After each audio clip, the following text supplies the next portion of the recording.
right.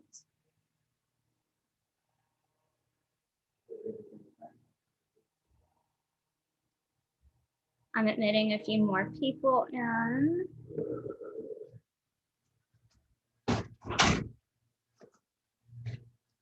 And then I'm going to switch hosts over to Seth so he can let more people in as they come.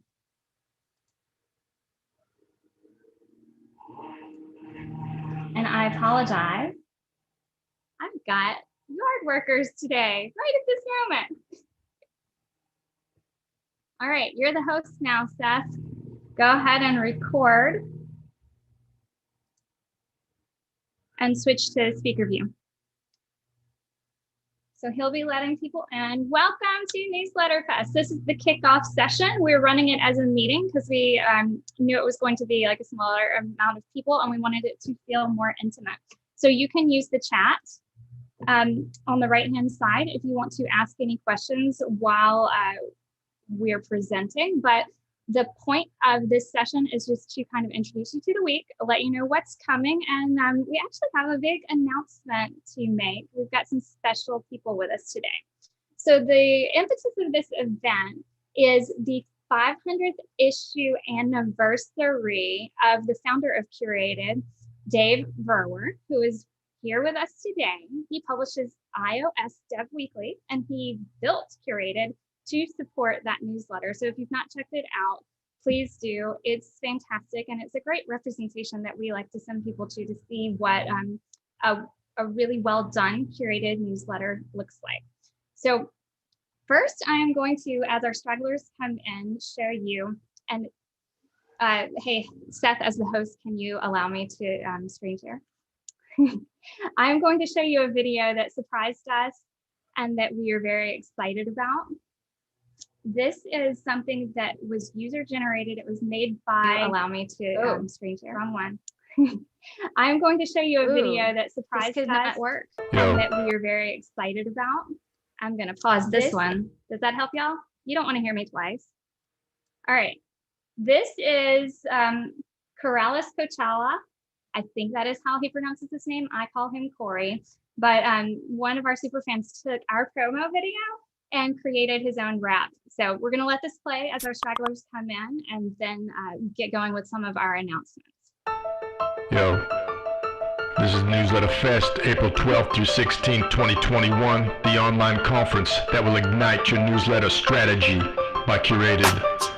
Thank God for my generation. I'd like to thank the haters for your cooperation, where small situations turn to altercation. Newsletters, my word is my bond. If you enter, best return on investment in the business. Looking in the distance, curated content. We pop, we raw, get money till the day we fall. Yeah. And if you want to go follow Corey, he's at Voontastic. He uses that hashtag. Marketers and he's a big creator economy learn from newsletter experts, enthusiast. Masterminds, we gon' get this forever. The afternoon you surrendered, now or never. Newsletter Fest, did you get the picture yet? We ride 22s or better. Curated content, get them up when we spot them, hit them up. We got them. Newsletter Fest, I will never forget the day that we first met.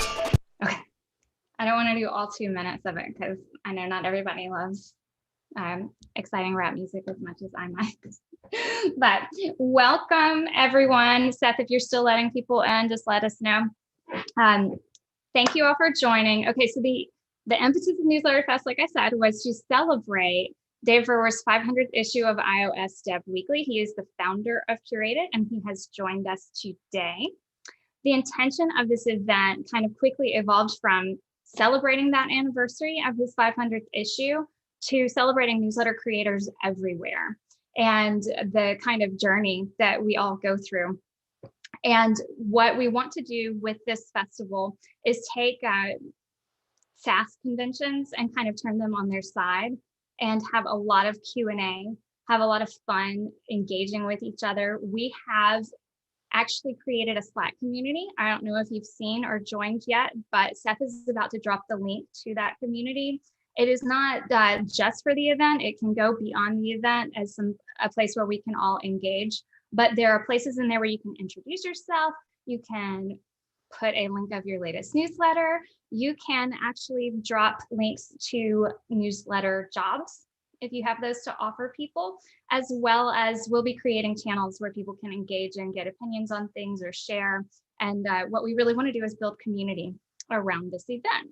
We also have a few things going on this week. I'm going to share the schedule just really quickly. Okay. So what we've got today is this session. Close your eyes until I get done scrolling if you don't want to have like a panic attack. All right, so we've got this session right now.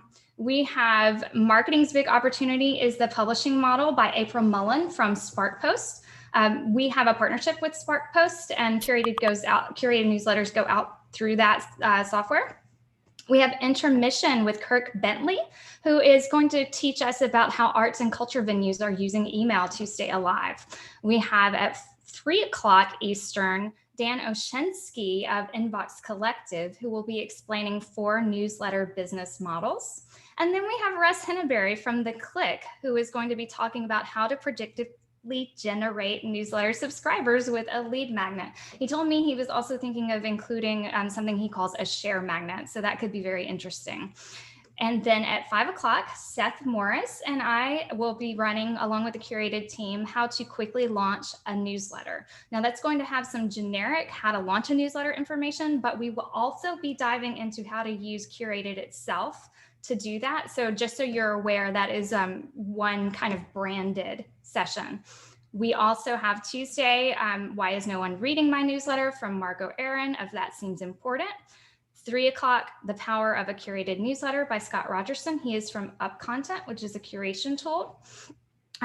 Strategizing content that I will be running. So we're going to be talking about how to build and test topics in Curated. Very excited about that. On Wednesday, we have 5 sessions. So we'll be talking with Ryan Sager about selling newsletter sponsorships. Coffee is Everything from Liz Willits, who is going to tell us how to write a newsletter that engages your subscribers from start to finish. Then we have Eric Barnes at the Daily Memphian, which little shout out, their website is a simple focus website, or it is like they worked on some of the things that our agency worked on some of those things.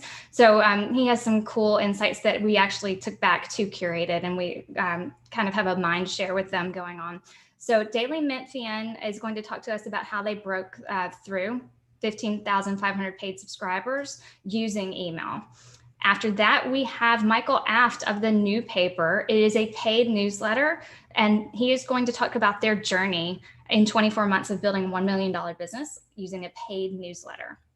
After that, I will be discussing the agency model. We have the ability to set up multiple user permissions in Curated, and so we'll be going through how you could set up your clients to each have their own newsletter within your account, and how to sell newsletters as a service if you are an agency or a content marketer. On Thursday, Megan Bowen from Refine Labs is going to join us to talk about leveraging newsletters for customer success, growth, and advocacy. This, I think, is going to be amazing because it's going to talk about newsletters on the other end, not the marketing acquisition end, but on the customer relations end, which I think is where they really serve a really good, strong purpose. We have at 12:30, 3 key steps to landing more emails in the inbox from Brian Minnick. I think he is at Zero Bounce is the name of that company. I looked at that deck. It looks like it's going to be really exciting. 2 o'clock paid sponsorships are both from Jake. Oh, I'm going to ruin this name. Schoenberger. Does anybody know if I said that correctly? Who will be talking us through how you make the decisions to go paid or sponsorship or both. It's going to be really informative. Then we have Anum Hussain from Below the Fold, formerly from HubSpot, who will be talking about how to manage your newsletter like a product. And then I am going to hit the screen again with advanced link collecting and teach you how to curate like a pro. On Friday, our very last day, we have 3 sessions. We have how to position your newsletter to land lucrative sponsorships from Sonal at Paved. And then we have what I'm super excited about, a panel hosted by Mary Ellen Slater of Managing Editor Magazine. And that is going to consist of some people from Trello. We have Chris Condart, Ronnie Shaw, and Leah Ryder, who is also the founder of RateWork, which is a women in content marketing newsletter. And then we have Ryan Johnson from 6 a.m. City, Jenny Rothberg of, I think it's called Batch, like Bachelorette, because it's a Bachelorette travel company. She's a former director of, I need to correct that, it's growth at Morning Brew. So she was there along the way before their acquisition. Sarah Ebner, who is the future, I think she starts this week at Financial Times in London and was previously at The Telegraph, who had some astounding growth because of newsletters in the last few years. And then we will have our closing ceremony where we will be announcing some newsletter awards and the curated account and winners. So this is a good time for Seth to drop in links about those contests. I'm not going to go into a lot of detail about them here, but what you need to know is that we're running a contest this week to give away a free year of Curated. And what that will consist of is going in and building out a newsletter. So you might want to come to today's session to learn about that, and then posting it in the contest and inviting people to vote for it. We have 3 grand prize winners who will get a free year of Curated, no matter what their list size is. And then we're going to award the runners up as well with some heavy discounts. So you can enter up until like 11:59 p.m. on April 15th, but that's also when voting ends. So I would encourage rapid pace entry today, tomorrow, and then sending people to the voting page, which is all found on newsletterfest.com. There is also a contest to go vote for your favorite newsletters. These are newsletters that were nominated in different categories. This is a first for us. So we may build this out year over year and kind of take the categories and expand them or niche them down. But go vote for some of your favorites. You can vote once a day, I believe is the way we have that set up. And we're really excited about some of the ones that were entered. Okay, so now I've done like most of my housekeeping. Some of these sessions are going to be run in Zoom, in Zoom meeting, some in Zoom webinar. You will be encouraged to use the Q&A when it's webinar. There's like a little hand that you can use if you have a question for the speaker. So without further ado, I would like to introduce, and Seth, you might need to unmute him, Dave Verwer, the founder of Curated and publisher of iOS Dev Weekly. Welcome, Dave. Hi, Ashley. Thank you for joining us. So what we decided, I fumbled this a little bit and kept saying we're celebrating his 500th issue, and I failed to like formally invite him to do a thing during this because I didn't want to take up too much of his time because I feel like I don't know, I asked him questions a lot, and so I sometimes feel like I might be overstepping, but he has graciously agreed to join us for a quick Q&A. So I'm going to start asking questions, and we're going to give it about 5 to 10 minutes, and then we are going to pass it off to JD Graffam, the CEO, who will be making an exciting announcement. So question number 1, 500 issues is a lot. Was there any point at which you wanted to stop? Yeah, of course.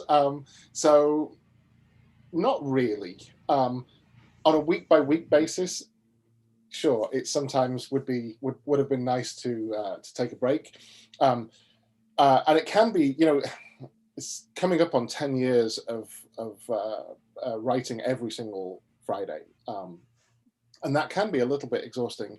But at the same time, this has been something that I've been building for years and years, and that in itself is exciting, and generally, no, I don't want to stop. If I ever got to feel like I couldn't contribute any further, then that would be the point I think at which I would consider stopping.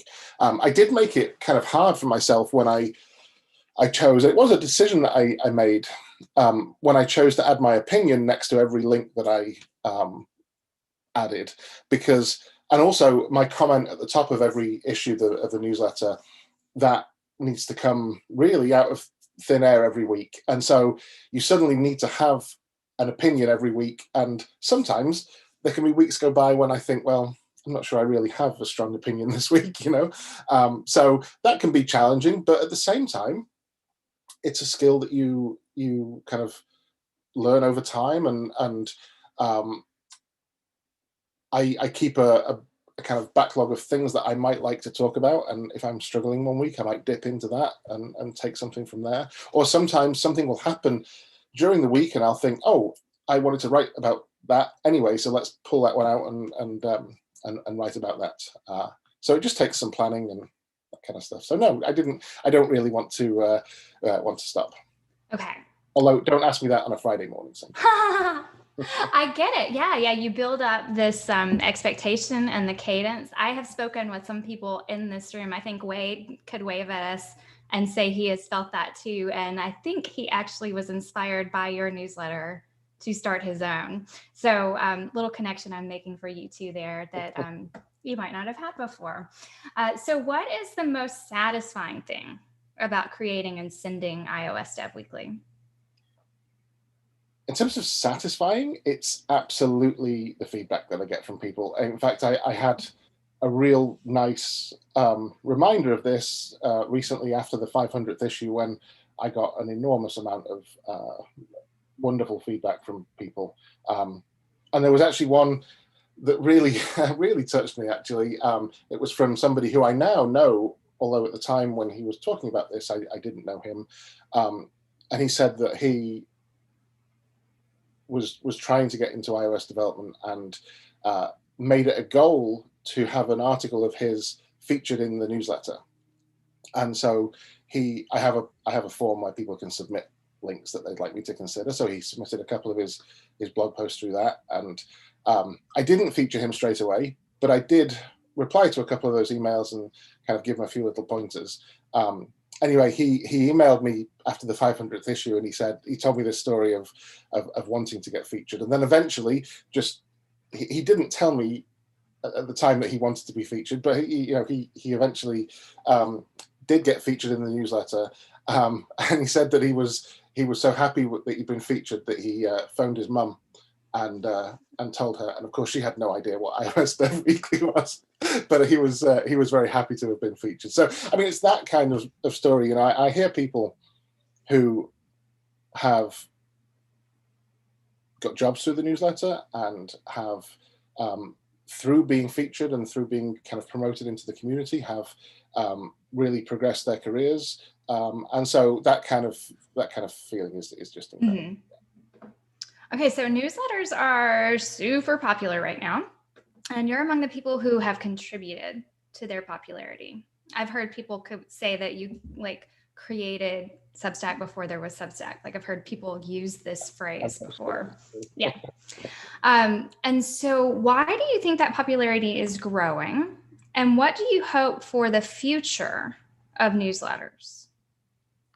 So email has always been an amazing way to, both from the sender and also from the receiver, to control what you're going to receive. As a consumer of an email, I get the choice of when to subscribe to something, and I also get the choice of when to unsubscribe. It's that ultimate control. But the most important thing is that once I have subscribed, I don't need to go and check some other site to get the updates that I'm interested in. The fact that it comes straight into my email inbox, which is a place that most people are all day, every day, certainly while they're working, is an incredibly powerful connection.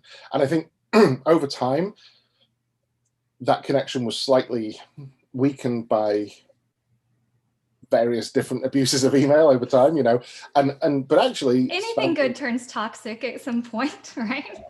We can't be trusted as a human race to make the right decisions.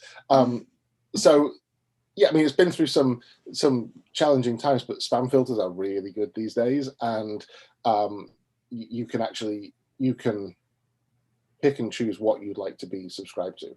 And then as a publisher, like I was just saying, there is that direct connection that somebody who is interested in hearing what you have to say, you're going to get directly in front of them in the most efficient way possible. They don't have to go and check Twitter. They don't have to go to your website. They don't have to check an RSS feed.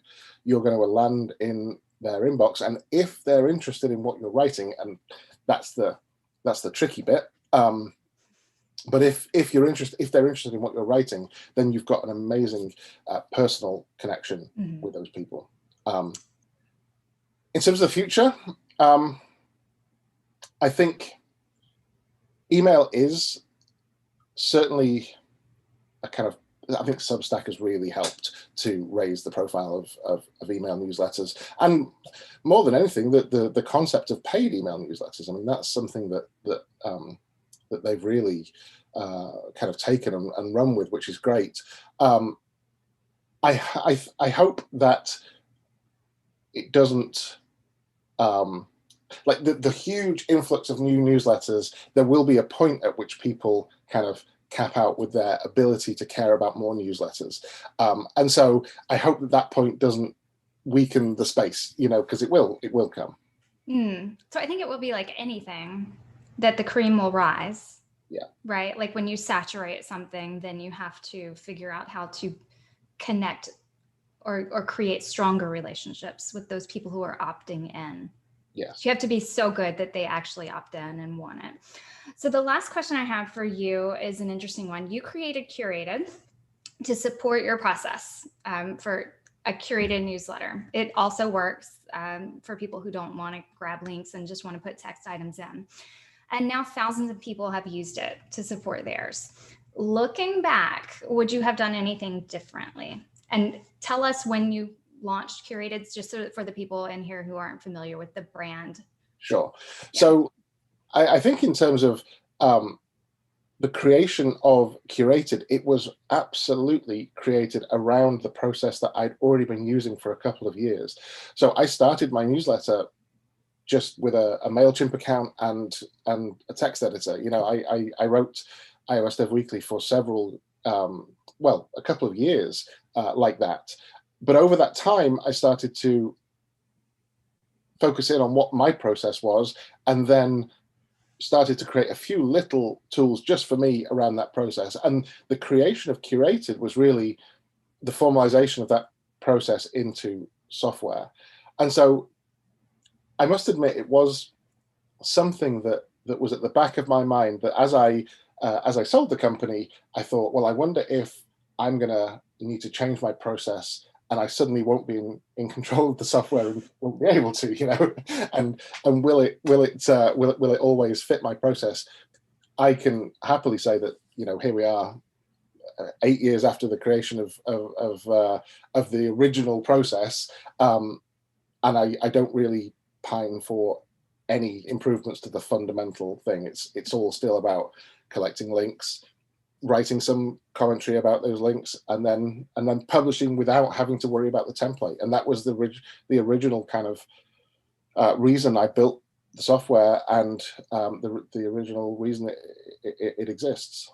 In terms of doing anything differently, I think one part of my process that was definitely an active part of it as we created the software, but we kind of rushed into the software a little bit, was the sponsorship side of things. So I was taking sponsorship off the newsletter, and part of the process of managing sponsorship is just making sure that you know exactly when every sponsor is going into the newsletter, and to put it bluntly, not forgetting to put that sponsor in, and getting the right sponsor on the right week, and reminding them that their copy is due, and that kind of thing. So as we were developing the software, I kind of put that down into the process, and we implemented it, but we didn't really think that through in terms of the product. And what it did was it maybe made the product feel more about, well, here is a way that you can write a newsletter to generate revenue, rather than here's a great tool for writing newsletters. And if you get to the point in your process where sponsorship is appropriate for your newsletter, we have a way to help you manage those relationships and those sponsors. And so I think I would probably have just thought about that feature a little bit more, maybe even kind of gated it behind, like, well, or given people, not gated it because that's the wrong word, but given people kind of targets, onboarding people into start to build a newsletter. When you get to a certain number of subscribers, maybe you can have a conversation around sponsorship and we'll switch it on for the account. I don't know whether that would have been the right decision or not, and certainly it's not all about number of subscribers, so those conditions would have had to be really carefully decided, because you could have an incredibly high value newsletter with just a couple of thousand people subscribed in a real specific niche, and that would be an absolutely great candidate for sponsorship. In a broader area, you might need orders of magnitude more than that before it makes sense. Great. Well, thank you so much for joining us today and being candid. I told him that I wanted him to be honest. And I think that was a wonderful thing to add to the conversation, because we feel firmly that we're here to support you in your journey, and that all newsletter creators have different journeys. And thanks so much for doing a great job with Curated, because it's still the software I use every single week to publish the newsletter, and I'm still a happy customer of the software that I helped originally create. Yeah. Okay, so I'm going to ask everyone to emoji style celebrate Dave Verwer's 500th issue of iOS Dev Weekly. It was like 2 weeks ago, right smack in the middle of spring break for some of us. But we're so glad that our journey began with you. Thank you, Ashley. Thank you, everyone. Thank you. Okay, so we're about to switch it over to, oh, Wade, I just saw your chat. So we're going to switch it over to JD Graffam. He is my friend. He is the CEO of Curated, and he has a special announcement to make about Curated today. But first, tell us what you do. Hey everybody, so Ashley, I'm from the South, the deep South in the US, and Ashley warned me not to talk too slow today. So I apologize if I'm not talking fast enough, but I promise you I've sped it up like 2 or 3 times. Okay. Okay, so I see about 8 or 9 beautiful faces here, and about 22 or so beautiful black screens with your names on it. I am really happy that we get together this week and put on this newsletter fest. It's pretty incredible what Ashley has been able to pull off for all of you. You are so lucky that she decided she was going to do this, and that I said, okay, go ahead. I mean, she has been working so hard. So everybody, be sure to send Ashley personal notes and thank her, because she has poured her heart and soul into this and made it all about you. This is going to be a lot of fun, a lot of good stuff to learn. You're going to get tips and tricks, and something you're going to hear from somebody, probably not me, is going to change the trajectory of your life in some way. Thank you, Ashley. Ashley and I go back all the way to college, and we worked together back then, and we reconnected, and it's been wonderful being able to work with somebody with her talent and passion and conviction.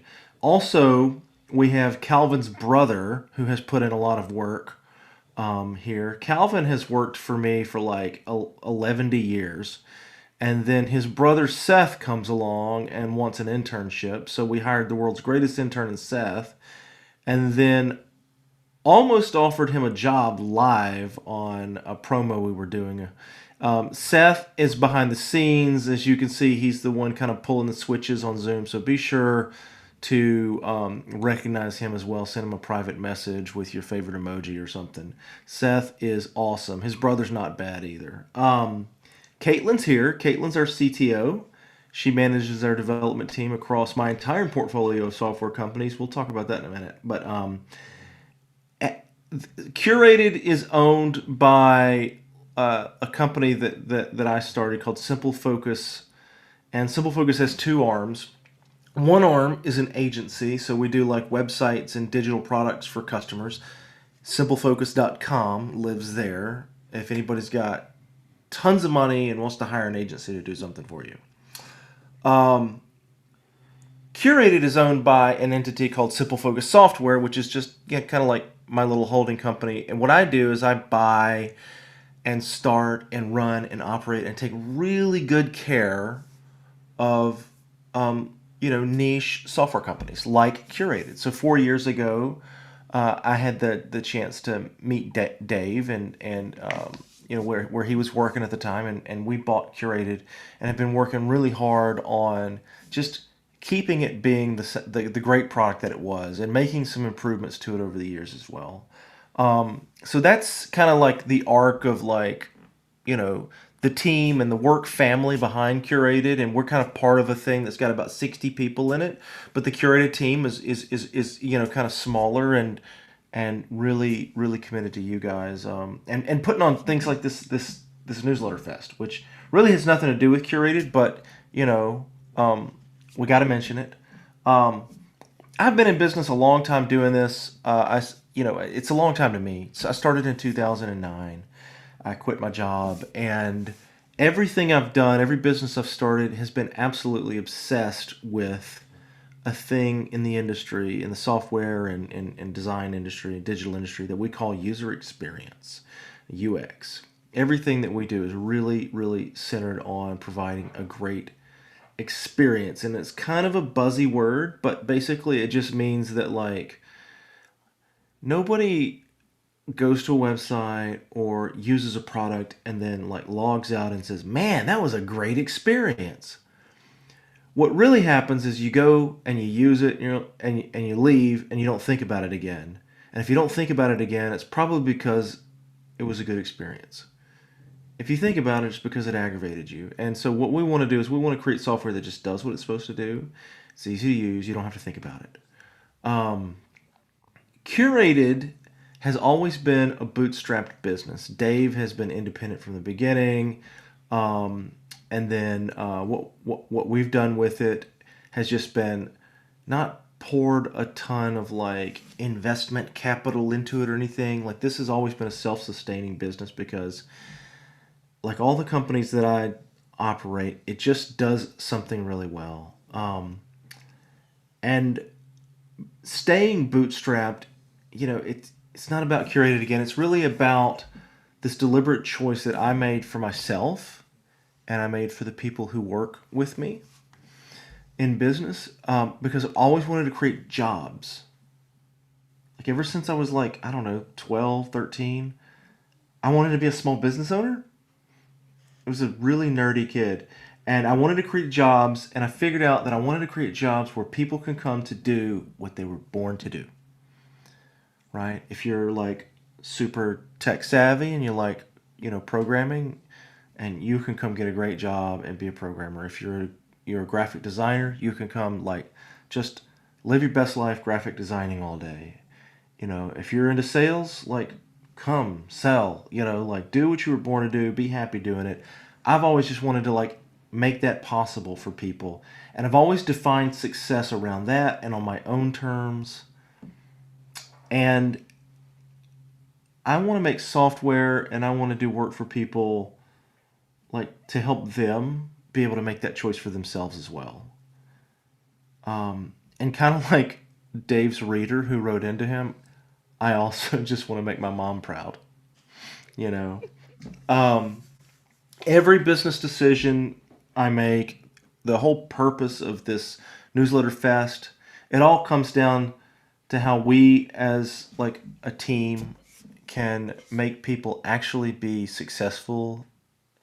So we're not trying to hack our way to 10 million subscribers or anything like that.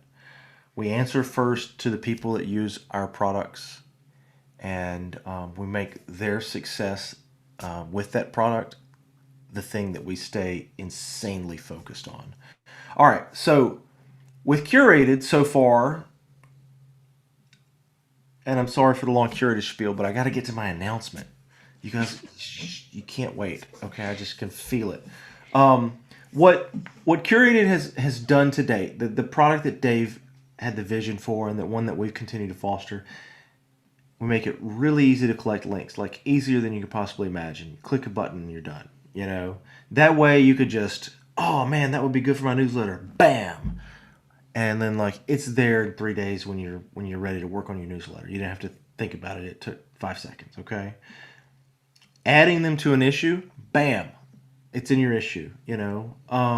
Adding the commentary is really simple. You just go, you type it up. You don't have to worry about the layout or anything. We take care of all of that for you. Like, if you want to curate links and write about them, we take care of everything else. Sending the newsletter, you don't have to worry about it. Like, you don't have to go, like, configure, blah, blah, blah, set up your DNS, go connect your thing to this thing and all that. We let you collect links, write about them, and send the newsletter. We will make sure that it looks good. We will make sure that it goes to people. We do the best job that you can do, keeping it out of spam, right? We also publish it to a searchable website, which is awesome. It could be your domain, your own domain. It could be Wade Sellers is the greatest newsletterer alive.biz. You know, it could be anything you want. And, you know, we talked about managing the sponsorships. And I want to say that I really do philosophically agree with Dave that you shouldn't go into a newsletter thinking, I'm going to monetize this. And you got no subscribers, or you're at 50 or 60 subscribers. You really should focus on what's going to give you the most long-term success, right? Earn your readers' trust. Right? Be there for them consistently over time, right? I really agree with that sentiment. And like Dave said, it's a tricky problem because you don't want to like gate it, right?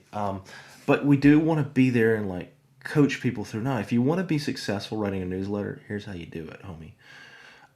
Okay, let's talk about the big announcement. Huge announcement. All right. For a long time, people have wanted us to give them the ability to have private newsletters. Lots of really interesting use cases for this, okay? So like inside of an enterprise or something that's subscriber only, something you just want to send to a small group.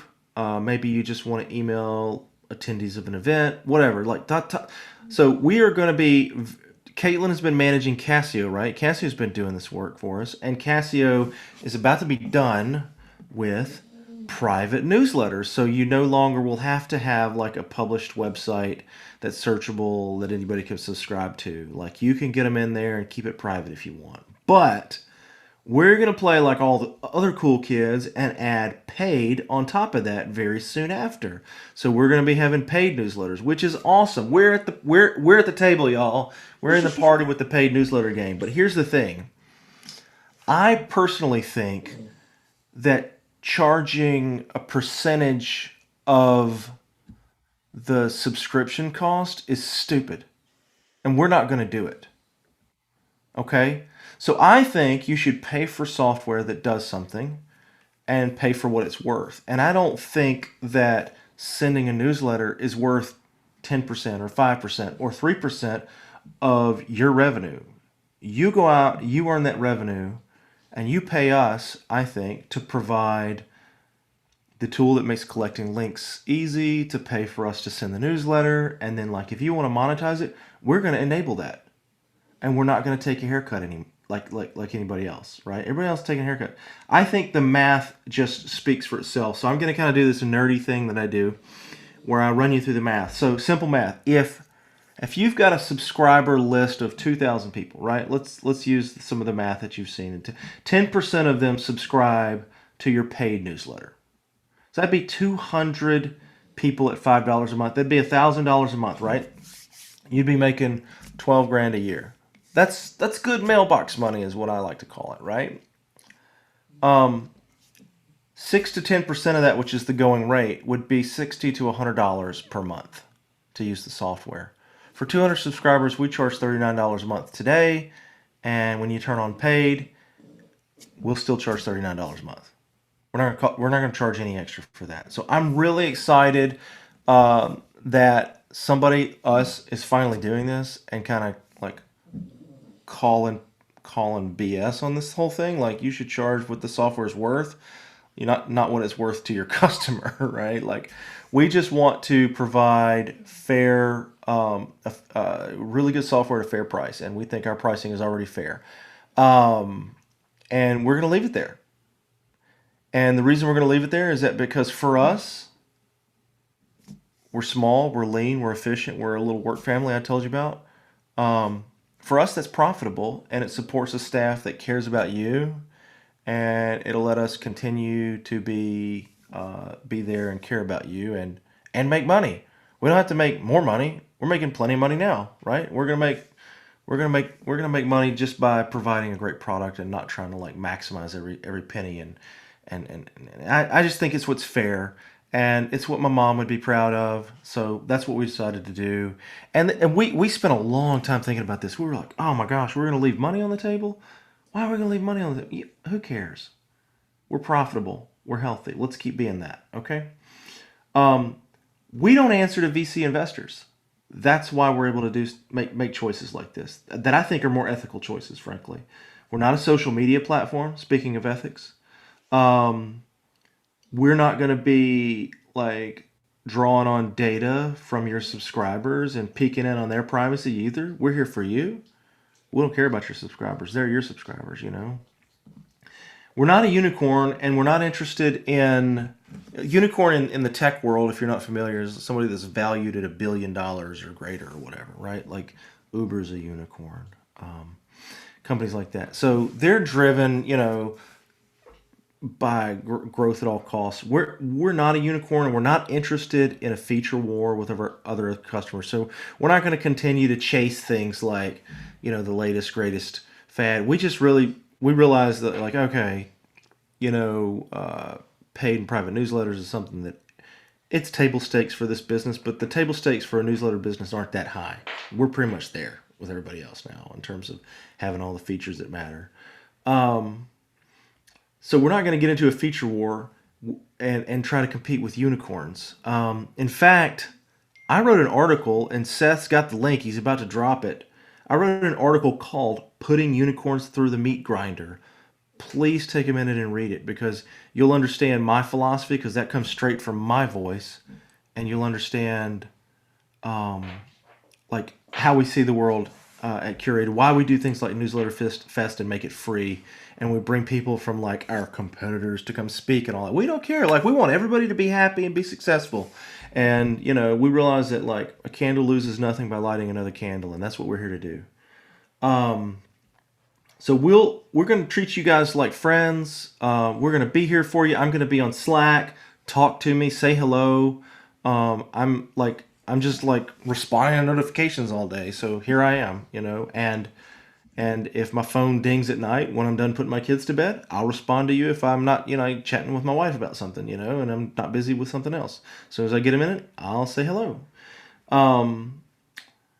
Ashley wanted me to say that we're underdogs, but we're not underdogs. We're just independent. We have that indie mindset. And I know a lot of you, and I know a lot of you already have that same indie mindset about your newsletter too. So like, we're totally vibing with you on that, right? So thanks for being here. I hope these sessions, I hope you really get something out of these sessions. I know there's plenty to be gotten from the sessions, and I hope you achieve everything you came here to learn and achieve. Looking forward to talking to you. And listen, again, Ashley, thank you. You are amazing. We really appreciate everything you've done. And I'm speaking on behalf of all the attendees. Like, you are really putting on quite a show here. You and Seth have poured your heart and soul into it. Caitlin's there in the background, making sure that everything is going. So I'm going to hand the mic back off to Ashley. And thank you for your time. And I apologize if I still talked too slow for you, but I did my best. Thank you, JD. Thank you for going through and making that big announcement. I thought it was very important to have JD here today to kind of give you guys a glimpse of the team behind Newsletter Fest and Curated. We are intertwined. And the reason we are intertwined is because we feel very strongly that giving you resources to help you support whatever newsletter goal you have will help you be successful. And the more newsletter creators who are successful, the longer Curated can continue to do what it does. And so we appreciate the people who have signed up. I'm so excited about the sessions, and really the stars of this are the speakers. So opening ceremonies at events, unless they have a keynote, are usually kind of, and I didn't expect a lot of people to attend this. So I'm actually excited about the number, but I'm also excited about the intimacy we've created. And I do want to say that while I I'm going to make technical mistakes this week. Everybody bear with us. Like, it is going to happen. I'm that person. I have a good team behind me that will help me rally. But Seth, if you don't mind dropping the Slack link in there again, that is your place to go for an emergency. Oh, Lulu came. JD has Lulu. So what we're going to do is I'm going to tell you a quick, I should have spent yesterday practicing for this all day, but instead I was working with my daughters on a Girl Scout project because they did a Think Like a Programmer journey in January and December. And the Take Action project for that journey was to create kits to make functional sun catchers for the STEAM festival that is happening next weekend. It's an adapted version of a STEAM fest. It's like an outdoor event. They're leaving with goodie bags stuffed with things. And so we made kits, and they have beads and string in them and instructions on how to create a pattern with these beads that is like an algorithm, and write out the program for that. And Caitlin is here today. She's our CTO. She helped me after hours run that meeting with these 12, 15 girls on Zoom.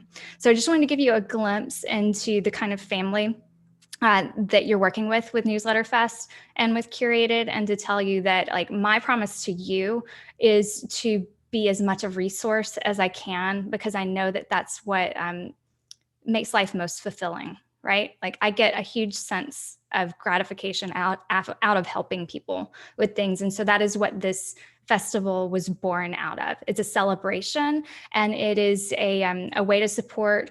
We serve marketers, we serve publishers, we serve independent creators, and we have sessions that we hope will do that for all. We are 1 minute over, so I'm going to end this with announcing that the next session is April Mullins at 12:30 Eastern. She's doing Marketing's Biggest Opportunity is the Publishing Model. After that, we have Kurt Bentley, Dan Oshinsky, Russ Henneberry, and then the Curated team. So just a reminder, ask your questions, come and attend. We want questions, and we want to be able to provide answers. So thank you all. We're signing off from the opening ceremony. See you in about an hour.